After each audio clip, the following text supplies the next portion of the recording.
Hello! Do you sleep on your back, on your side, or on your stomach? Before you answer, I want you to think about one thing. What if I told you that the position you choose tonight, the one that feels so comfortable, could be forcing your heart to work at the brink of a heart attack, drowning your neurons in their own waste, and literally robbing you of 4 years of your life? Because sleeping isn't just closing your eyes, passing out, and waking up the next day. Sleep is the most critical maintenance period for the human body. It's when your brain literally washes its own neurons. It's when your heart rests. It's when your hormones reset. It's when you rebuild yourself.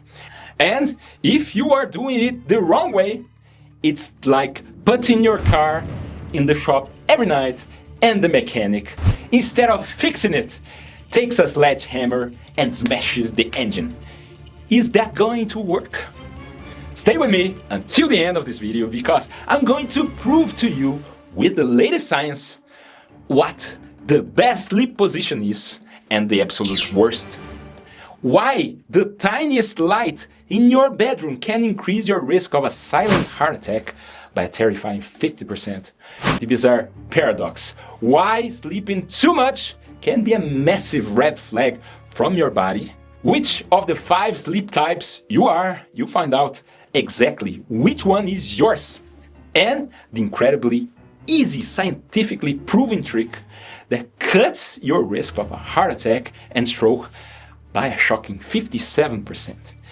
You have to watch until the end. But first, go ahead and like this video, subscribe to the channel so you don't miss our real science-based tips, and hit the notification bell and share this video, because when it comes to your health, our health is worth sharing. So send it to your family group chat and let me know in the comments, what position do you sleep in? How many hours on average? Do you wake up with energy, or do you wake up needing a caffeine injection? Write it down below.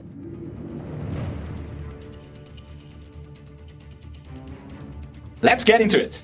Neurologist Rachel Salas from Johns Hopkins, a renowned sleep researcher, has a brilliant comparison. She says, choosing your sleep position is like the story of Goldilocks. This bed is too hard, this one is too soft, this one is just right. Except, this choice directly affects how your brain removes its own neurological waste. Yes, the brain has a plumbing system called the glymphatic system. During sleep, your brain literally shrinks by up to 60%, flushing out the toxins accumulated during the day. It's like a washing machine, but for your own brain. And here's the crucial detail. This cleaning flow is optimized when you sleep on your side, either side. If you sleep on your side, point for you. Why? They discovered that gravity and spinal alignment help drain this toxic waste out of your head. You emerge from sleep mentally cleaner. If you sleep wrong, it's like running the washing machine with dirty water. Now, sleeping on your back, the supine position, is the worst possible position for anyone with sleep apnea. If you like sleeping on your back, you need to change that, because 34% of middle-aged men and 17% of middle-aged women have apnea, and the overwhelming majority have no idea. When you lie on your back, gravity pulls your tongue and the soft tissues of your throat backwards, blocking your airway. Besides snoring and bothering your partner, your body goes into total despair, fighting for oxygen. Your carbon dioxide levels spike. This triggers arrhythmias in your heart. Your blood pressure peaks. Your risk for stroke skyrockets. And for heart attacks, sometimes silent ones. It's a mini cardiovascular stress test happening tens of times a night, every single night. Imagine that. Your heart is being tortured while you sleep. By you, because of a mistake you didn't even know about. Well, now you know. But in medicine, details matter. There are specific situations where the side you sleep on changes absolutely everything. Heart failure. Patients with a weaker heart avoid the left side. Why? Because lying on the left side makes the heart weigh down on the lungs, causing shortness of breath, plus it overloads the valve. The body, being smart, prefers the right side. Gastroesophageal reflux. Here's it's the exact opposite. Anyone with acid reflux benefits tremendously from sleeping on their left side. The stomach is anatomically positioned below the esophagus. Gravity helps keep the acid down there. If you turn to your right side, the acid rises. And that terrible heartburn that wakes you up in the middle of the night comes back with a vengeance. And pregnant women. For them, the left side is pure gold. The largest vein in your body, the inferior vena cava, runs on the right side of the spine. If a pregnant woman lies on their back, the weight of the uterus compresses this vein, reducing the blood returning to the heart. The result, dizziness, shortness of breath, and less oxygenated blood flow to the baby. Dr. Andre, but I lie on my side and wake up on my back snoring. What do? Sew a pocket onto the back of your pajamas and stuff a tennis ball inside. That's right, a yellow tennis ball. If you roll onto your back in the middle of the night, the ball bothers you and you flip back to your side without even waking up. Is it uncomfortable? Yes. Does it work? Yes. Now, if you thought sleep apnea was scary, pay attention to this. Exposure to light at night increases your risk of a heart attack by up to 50%. It's not because you're sleeping less, it's because the light, even dim light, even the standby light on your TV, your phone charger, or a street light peeking through the blinds, enters through your closed eyes, goes straight to the core of your brain, and destroys your circadian rhythm. The master clock that controls your hormones thinks it's daytime and cuts off melatonin production, leaving your body in a state of mild alertness and constant inflammation all night long. It's like keeping a flame of stress burning while you sleep. My wife and kids think I am annoying about this, but a researcher named Angus Burns analyzed almost 90,000 people using smartwatches. People who slept in rooms with more light had a 47% higher risk of cardiovascular disease. The body's peak sensitivity to light is between midnight and 6 a.m., exactly when your heart should be in absolute rest. The solution? Cave bedroom, pitch black, blackout curtains, no TV on, no glowing phones, no LED charger lights, nothing. Total darkness. If you absolutely must have a light, make it red or amber, never blue or white. And now, this one is for you if you work night shifts or travel a lot. You know the famous jet lag when you travel by plane and change time zones. Most people suffer from social jet lag. If from Monday to Friday you go to bed at midnight and wake up at 7 a.m., but on Saturday you sleep at 3 a.m. and wake up at noon, your risk of a heart attack and stroke increases by 26%. And the kicker, this happens even if you get the recommended 7 hours. But I need my job. I needed mine too. I worked night shifts for decades. But the moment I could escape, it was the first thing I dropped. And speaking of hours, let's burst the myth of a mandatory 8 to 9 hours. Studies show the sweet spot is between 7 and 8 hours. Some people feel amazing with 6.5 hours. Others need 8. The real test is, can you function and think clearly without drinking coffee until 10 a.m.? If yes, you're getting enough sleep. If you wake up needing gallons of coffee, something is wrong. If you chronically sleep poorly, notice, insomnia ages your brain by 4 years.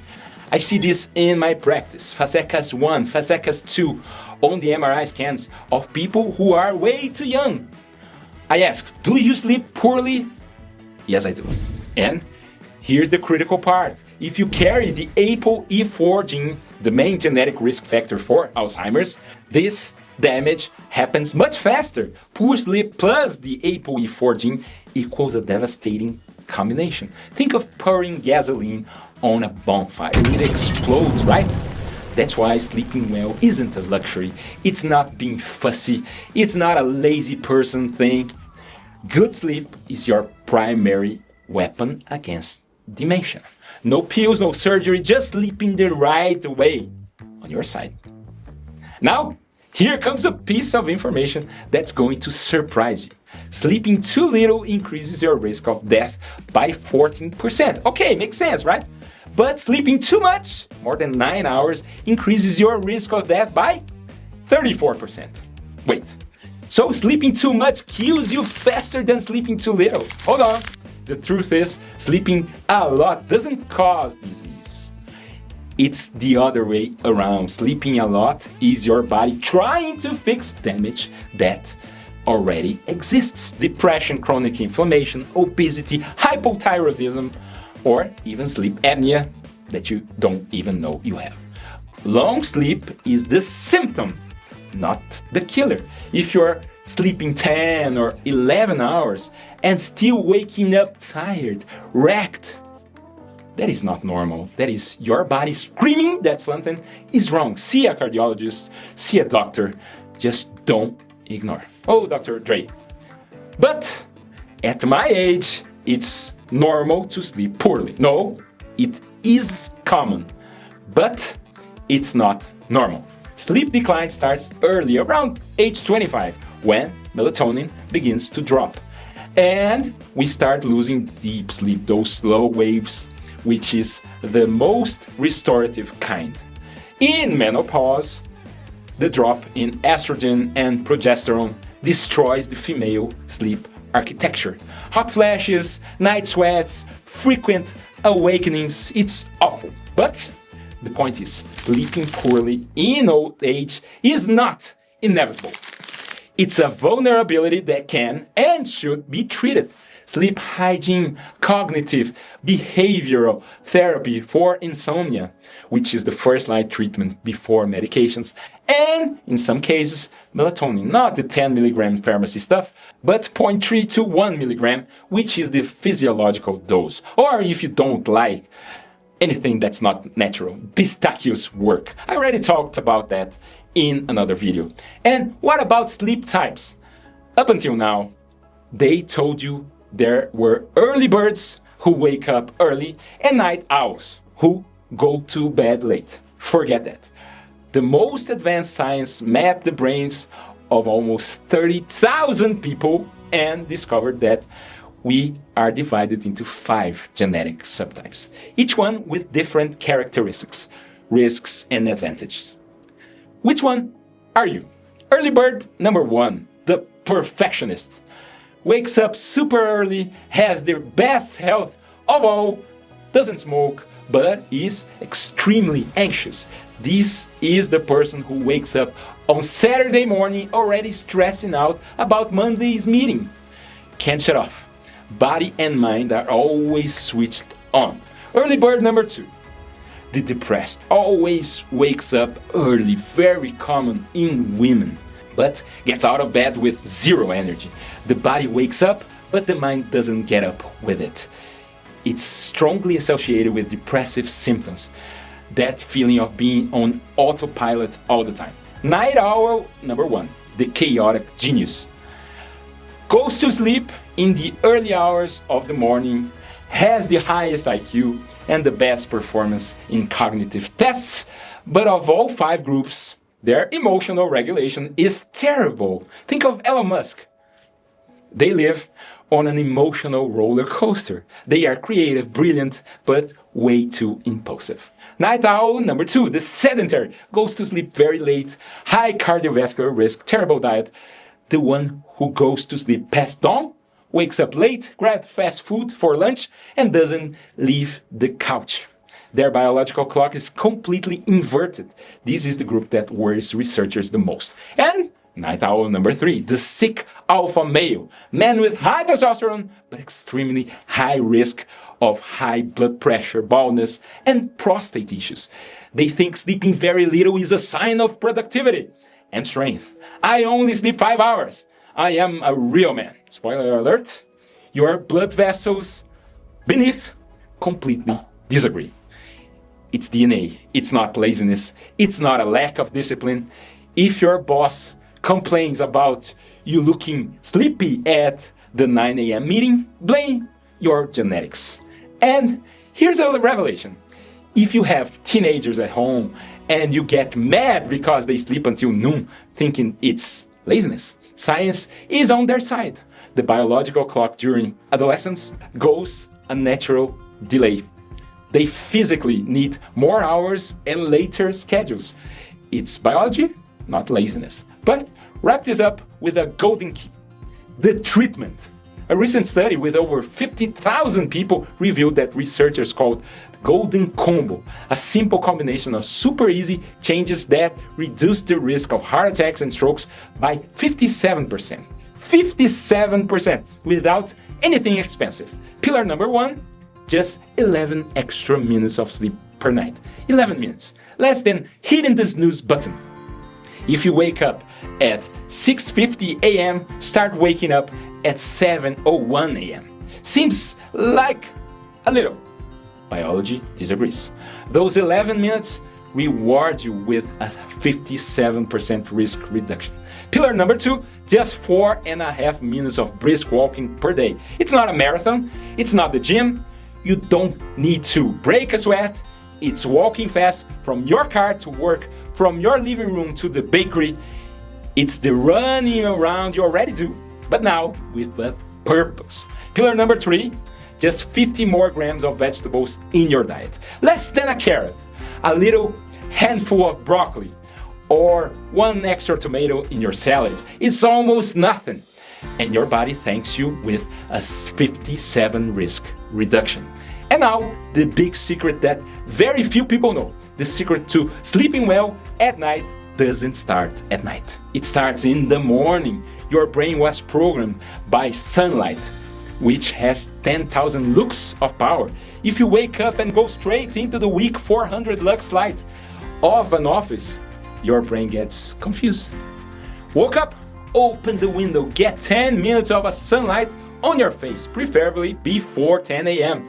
This hits an immediate reset on your internal clock and says, the day has begun. Prepare the melatonin for 15 hours from now. Your brain needs this contrast. Lots of light in the morning, very little light at night to calibrate melatonin production.